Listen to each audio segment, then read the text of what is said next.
Τώρα, κυρίες και κύριοι, για το σχέδιο Β που είχε εκπονήσει από κοινού με τον Γιάννη Βαρουφάκη, μίλησε αποκλειστικά στον Α και το Θάνο Δημάδη ο Αμερικανός οικονομολόγος James Galbraith. Όπως είπε, το σχέδιο το επεξεργαζόταν μια πενταμελής ομάδα. Ενώ εκτίμησε ότι ο κύριος Βαρουφάκης είχε την εξουσιοδότηση της κυβέρνησης. Επισήμανε πάντως ότι στόχος δεν ήταν σε καμία περίπτωση η έξοδος από το ευρώ.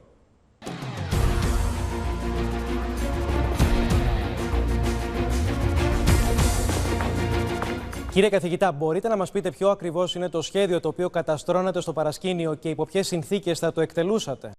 In March, the finance minister asked if I would help to outline some of the problems and challenges that might have to be faced if Greece were forced out of the euro. So that was essentially the task. It was basically a study group that looked into those questions and tried to outline some of the issues that would have to be dealt with under those conditions. So let's be clear about what was involved here. Reading the public literature, discussing historical experiences that had occurred in Latin America and other places that might be relevant. Τι ακριβώς περιελάμβανε αυτή η μελέτη σε παραλληλισμό με τις χώρες της Λατινικής Αμερικής? I was 4 or 5 people at various times, but the details concerned a substantial number of different things.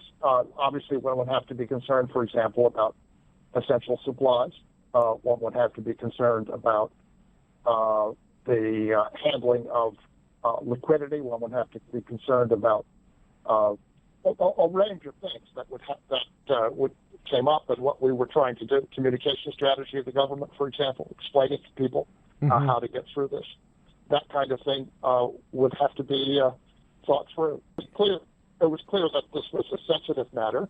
It was important that we be very discreet, and we were very discreet, in order to assure that we did not disrupt in any way the policy of the government, which, of course, as I said before, is to remain in the euro. Θα ήθελα να μου πείτε από ποιον πήρατε την εξουσιοδότηση να δουλέψετε πάνω σε αυτό το σχέδιο και αν αυτό το σχέδιο ήταν σε γνώση του Πρωθυπουργού. Asked to do so by him. His authority came from the Prime Minister, obviously. I last saw the Prime Minister at the end of February, so I had no direct knowledge of the relationship between the Finance Minister and the Prime Minister. But we were confident that we were working under, an appropriate authorization. No question of doing anything else. Πού σκόνταψε τελικά αυτή η εφαρμογή του Plan B? Actually, dealing with them would require the involvement of a larger group of people, and for that, authorization would be required. No such authorization ever came, and so the matter stayed at that preliminary stage. Μιλήσατε για ένα σχέδιο πάνω στο οποίο εργαζόσασταν στα κρυφά, με συναντήσεις με πρόσωπα κλειδιά σε κτίρια ειδικά διαμορφωμένα. Μπορείτε να μας αποκαλύψετε περισσότερες λεπτομέρειες από αυτόν? Όλο αυτό το Plan B που μας περιγράφετε ήταν τελικά ένα πείραμα για σας? And I do not use the situations that might have consequences for real people for academic purposes. This was something that I was asked to do. I took the responsibility seriously, did it carefully. And that was the end of it. We were mostly concerned with the short-term transitional consequences and the costs and how to keep the effect on people who are potentially vulnerable as small as possible. That was the kind of thing that we were mostly concerned with. Την ώρα που εσείς εκπονούσατε αυτό το Plan B στο παρασκήνιο, την ίδια στιγμή η ελληνική κυβέρνηση προσπαθούσε να βρει μια συμφωνία με τους θεσμούς και την Ευρώπη και το Διεθνές Νομισματικό Ταμείο. Υπάρχουν πολλοί που λένε ότι αυτό το Plan B υπέσκαπτε ουσιαστικά τις προσπάθειες της κυβέρνησης για την επίτευξη ενός έγκαιρου deal, μιας έγκαιρης συμφωνίας. Το αποδέχεστε αυτό? We were engaged upon was utterly disconnected from the negotiations and had no influence or bearing whatsoever on the negotiating position of the Greek government. It would never have been appropriate for it to be any other way. We were essentially providing a background preparation for the case where extremely disagreeable things might be forced on Greece. The Greek government was always and remains committed to staying in the euro. Our task was not to prepare for a different decision, which wasn't going to happen, and which we did not expect.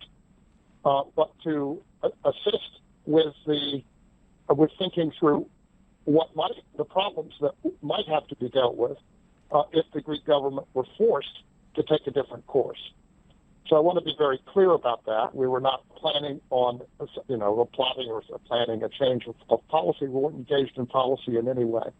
No, it's not part of our intention to have any influence over Greek policy, but only if in the circumstances, and I think it's known to the world, that there are elements among Greece's international European partners, and specifically one can think of the position taken by the German finance minister, Dr. Schäuble, that this might be something that would be imposed. And if it were, the Greek government would have to deal with the consequences. So one had to do a little bit of advance to begin to outline the kinds of issues and problems that would have to be faced. Ισχύει, κύριε καθηγητά, ότι το 2010 είχατε αναμειχθεί ενεργά ως σύμβουλος του Γιώργου Παπανδρέου στην εκπόνηση του μνημονίου που υπέγραψε η Ελλάδα? I visited Greece rather early in Prime Minister Papandreou's term and met with him, but I was not in any sense involved in any substantial work of the Greek government at that time. You may know my family and the Papandreou family had relationships going back to the 1940s. Κυρίες και κύριοι, εξελίξεις έχουν